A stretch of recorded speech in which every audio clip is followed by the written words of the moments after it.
חברת אלון, מצוי ואלה ארץ ישראלית. אלון מצוי. האלון מהווה מרכיב חשוב בחורש הים תיכוני, וביחד עם האלה הארץ ישראלית בונה את חברת החורש האופיינית להרים ולגבעות, בדרך כלל מעל רום של 400 מטר, ולא מתחת ל-250 מטר. ולכן נמצא את האלון באזורים הרריים כדוגמת הצפון והרי ירושלים. האלון מגיע עד לכדי גובה של 10 מטרים, לקוטר גזע עד כ2 מטרים ולקוטר צמרת עד כ30 מטרים. גילו עשוי להגיע עד לכדי 850 שנה. מחזור חייו של האלון המצוי. הבלוט נובט בנקל ומתפתח לאט, אך שולח במהירות שורש אנכי וארוך לתוך הקרקע. האלון ירוק עד וגיל העלים שנה ויותר.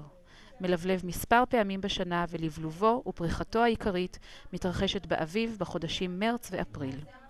האלון צמח חד ביתי, כלומר פרחים זכריים ונקביים נפרדים על אותו הפרט. האלון מואבק על ידי הרוח, הפרחים הזכריים ערוכים בקבוצות של עגילים רפים המפיצים את האבקה ברוח. הפרחים הנקביים מופיעים ביחידים או בזוגות על ענפונים. הפרי מבשיל בסתיו בחודשים ספטמבר עד דצמבר, גודל הבלוט כ3 סנטימטרים והוא מכוסה עד כמחציתו בספלול הקשיח.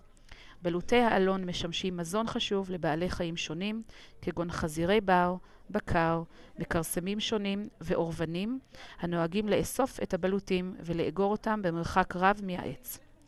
לכרסום הבלוט וכן להימצאותו במחילות החמות והלחות, יש חשיבות רבה בנביטה בהמשך הדרך. אלה ארץ ישראלית, נפוצה בכל חלקי הארץ, צמח דו-ביתי, העלים מנוסים, בהירים ורקים, פרחי האלה חסרי עלי כותרת. אשחר, עץ נמוך, קוצני וסבוך, המגיע עד גובה של 4 מטרים. נפוץ בכל חלקי הארץ. ענפיו בעלי חוד קשה, העלים קטנים, ומשמש ברפואה העממית לעצירות כרונית, דלקות עיניים וצהבת.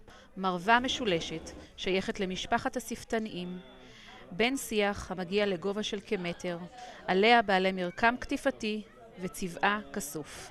נפוצה בכל חלקי הארץ, פריחתה באביב ונחשבת למלכת צמחי הרפואה העממית. לוטם שעיר, שייך למשפחת הלוטמיים, נפוץ בכל הארץ, פורח באביב, מענפי הלוטם נהגו להפיק שרף לקטורת.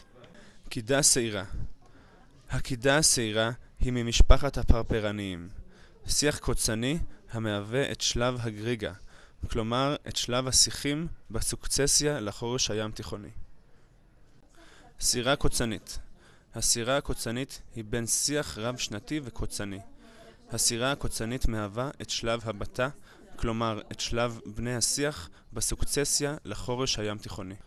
מסלה וקרקע. המסלה המייחד את חברת האלון והאלה הארץ ישראלית הוא דלומית וגיר קשה. הקרקע טרה רוסה, המכסה סלעים קשים של דלומית וגיר קשה. טרה רוסה היא קרקע בסיסית עד ניטרלית, מאופיינת בכושר אחיזת מים גבוה, והיא מאובררת ועשירה בחנקה.